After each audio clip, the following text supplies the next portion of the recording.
My name is Trent Nelson. I'm the senior designer for Eureka Tents. We're going to show you how to set up your X2 tents, from laying out the parts to assembling the arches, raising your arches, putting the whole tent in the air, anchoring it down, pulling your skins, and having the greatest party ever.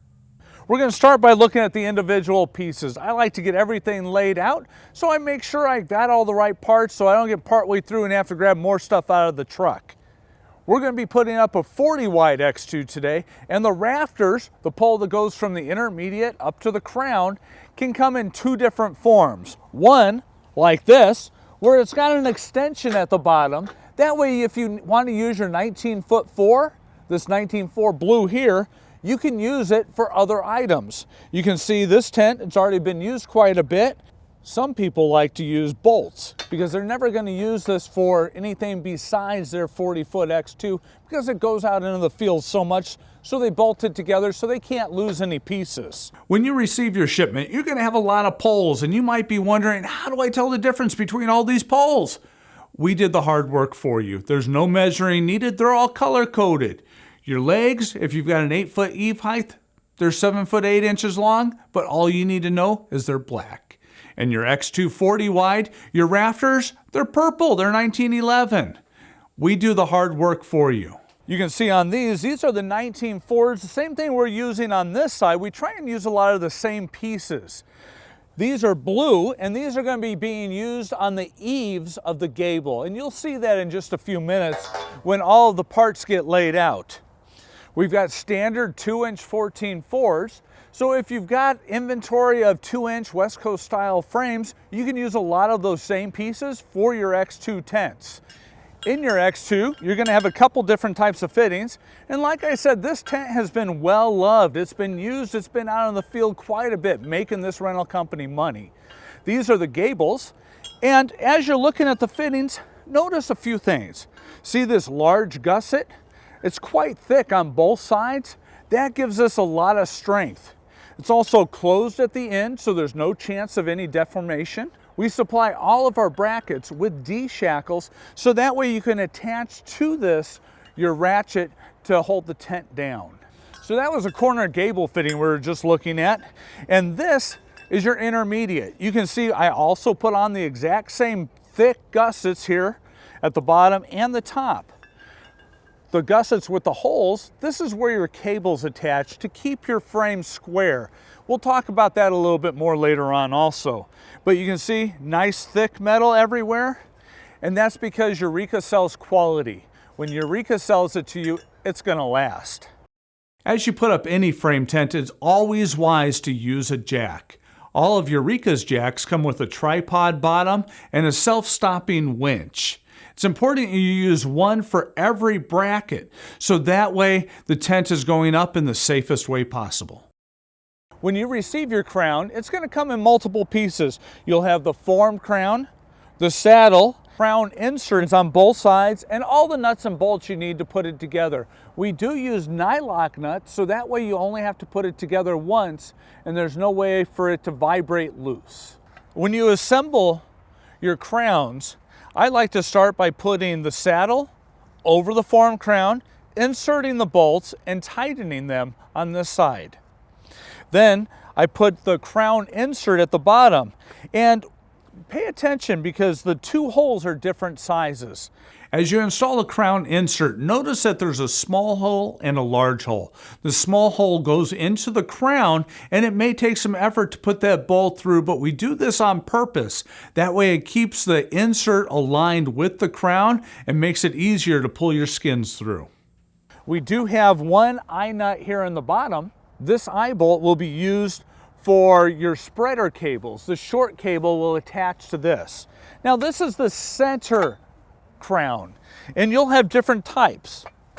So you can see on this crown, we have eye nuts instead of the nylock nuts that we used on the other side. These eye nuts will be used when you're attaching your cables. And those are the roof cables that keep the tent square and make it really easy to pull the fabric through, as well as it makes the tent very strong. This will be the second crown in from the end of the tent. because you only need to put those roof cables in on the 2 outer bays. You're allowed to have 4 open bays before you need 1 more set of cables. The last crown that we're going to talk about is the end crown. You can see that there's no pole coming off on this side. That's because this is where the gable fabric goes. You also have a center pole going down, and it's got 2 holes in it. The top is for the 40-foot wide, and the bottom is for the 30, 20, 15, or 10.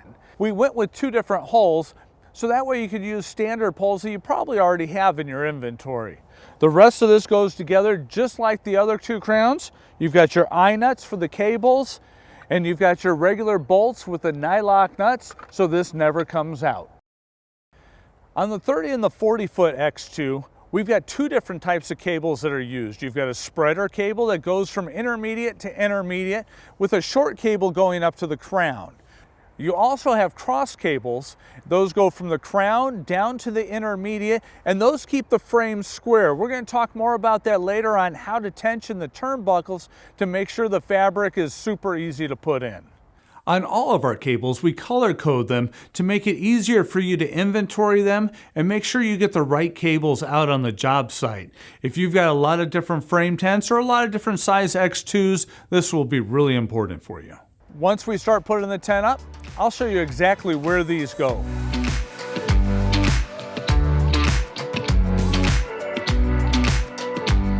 So you can see what they're doing. They're laying everything out exactly where it will be once they put the tent up. This makes it a lot easier to assemble all the parts and pieces, makes it go faster, and the faster this tent goes up, the faster you make money. As you're laying out the tent, it's important to pay attention to a couple things, especially on the corners. You've got 2 posts coming up. That goes in this corner. If you happen to get it and it's laying the wrong direction, you might need to put it on that side and switch them out. Once you have the whole tent laid out, all the parts and pieces right where they go, you're going to start assembling up here at the crown. Let me show you how that works. Now, remember what we said a little while ago. This is the end crown, and you can see that there's no post sticking out on this side. So that goes in the end.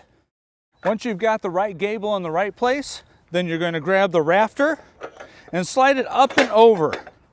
Now you can put the pin right in. It's that easy. On the end, you're going to assemble working from the top down. Then you're going to attach the 2-inch tube to the center here. When installing the 2-inch vertical tube to your end saddle, make sure you pay attention to which hole you're going to attach it to. The top hole is for the 40-foot wide, and the bottom hole is for everything else. Next, you're going to install the cross. Cross goes with the long side up. On any of these 2-inch tubes, you're going to want to use an R-pin. It goes from the outside in. You always want the curved part towards your fabric. If you have this towards the fabric, you run a chance on poking a hole, and you don't want that in your new tops. Next, you're going to install the gable eaves, and on a 40-foot wide, that's a Keder blue. So you'll have blue on the inside. It's 19 foot 4 inches long. Slide that on. Because this does have Keder on it, you'll want to use a straight pin. Goes from the outside in because there is no little point to poke a hole in your fabric. We're going to go on over here to the corner now. Earlier we laid out all the pipes, poles, fittings, and brackets to make this process just a little bit easier. Notice that on this side we've got a 19 foot 4 blue with a little extension on it, but on the first half of this arch we used the 1911 purple. They're completely interchangeable. There's nothing wrong with that. Put in this last corner fitting and let's assemble all the rest of the arches. Take your straight pins, because both of these have Keder on them. Slide them through. Take your pin, pop it in, and you're good to go to continue working on assembling the rest of your frame. Do the other half and then keep moving. So let's do that now.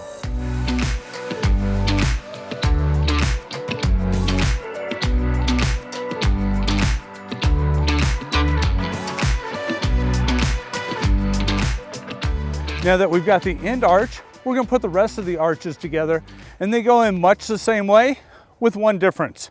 Let's go take a look. So we do have a middle crown, and you can see it's got the eye nut on one side no eye nut on the other, so it's in the right spot. We're going to put the rafter on. We're going to use a straight pin. And this is exactly what we just did a moment ago. No difference, but you'll see the difference in just a moment.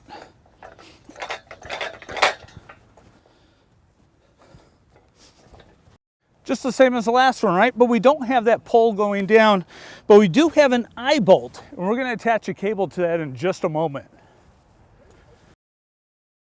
This is your intermediate bracket. Note that there's 2 gussets with no holes on them and 2 gussets with holes. The 2 gussets with holes go up towards your rafter, and that's where you'll attach your cross cables to.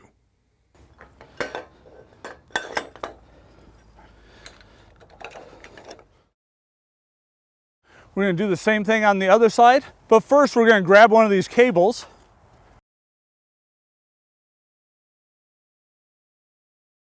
And there's 2 lengths of cables. You've got the short one, like this. That cable is going to be attached to that eye bolt. We're going to take the one end of the long cable, attach it to this intermediate bracket. We're going to walk over to the other side.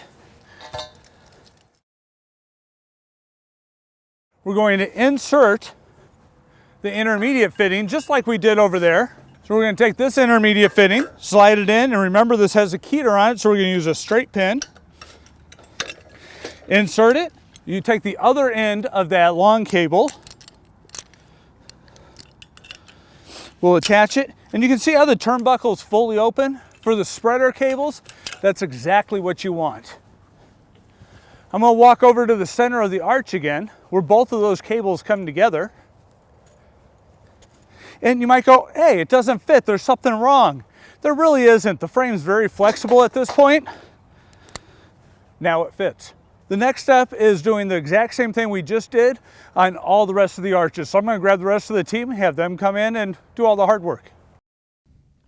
You can see that they're assembling the arches. This is the same process you would go through regardless of what size X2 you've purchased, whether it's our 10-foot marquee, 15, 20, 30, or the 40 like we're installing here. Now that they've done all the hard work, let's go under and let me point out a few little tips and tricks to make your job easier. Come on. You remember we talked about cables earlier. They're all color coded. This one's a yellow blue, so it's a roof cross cable. And it's really, really important that you've got the gap between these 2 bolts and the turnbuckles the same between this side and that side. Otherwise, the whole frame will be out of square. Other thing you've got to make sure is that this carabiner is facing down. If you put it the other direction from the bottom up, the fabric has a tendency to hit it, and that's not good when you're pulling the fabric through. Makes the job just a little bit harder. And while we're here, make sure that your shackles are tight. You don't want them falling out as you get a big gust of wind on the tent. Let's move over to another section of the tent, right over here to the middle, and take a look at that really quick. So earlier, we attached the spreader cable from intermediate to intermediate, and then we attached it to the short cable.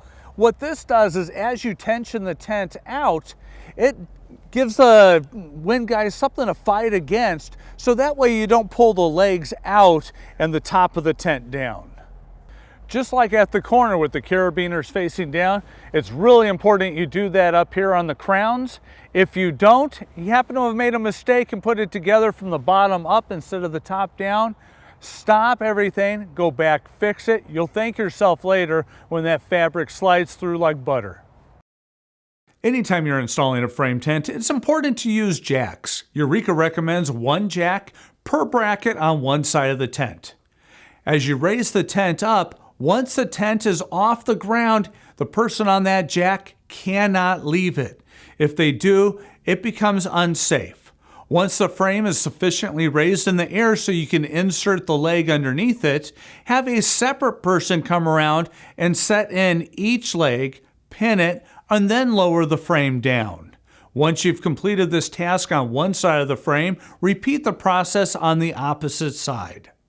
So you can see we've already pulled one piece of fabric in. We staked the entire tent down first, so that way if there is some wind gusts coming up, we're very safe right now. The tent's not going anyplace, much different than the old style tents where you'd raise it up in the air with all the fabric on it, then anchor it down.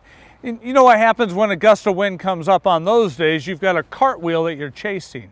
With this tent, you don't have that problem. You anchor it completely down, then you pull the fabric in. See what they're doing right now? They've got two people on one side with ropes. The fabric is attached to those ropes using carabiners. And just like on the cables before, we talked about the direction of the carabiners, it matters here too. In this case, always make sure that carabiner faces up on the pull-in ropes so it doesn't get caught on anything. All of our fabric is shipped in these duck cloth bags, nice and big, so even if you don't have that fabric all nice and tightly wound, you can still get it in there. And it's also got a permanent mark on the outside showing what size that piece of fabric is, so that way it's easier for you to inventory in your warehouse. As they're unrolling the fabric, they're going to make sure they have the correct side facing out to make it easy when they pull it over. There's not much worse than getting a fabric skin pulled in and then finding out you put it in upside down. You can tell which side is the outside because it's got this ring, and on the inside of the tent you have the sidewall rope. On all of our X2 tops, you'll get a brass insert that goes right into the end of the Keder to make sure that it always pulls over nice and easy. We tried to do the thinking to make your job easier. It is important that as you're pulling the ropes in, that you pull them evenly. You don't want one person pulling really tight, then the other person pulling. You got to pull at the same time, up and over, and then you get this. The top goes through, super easy.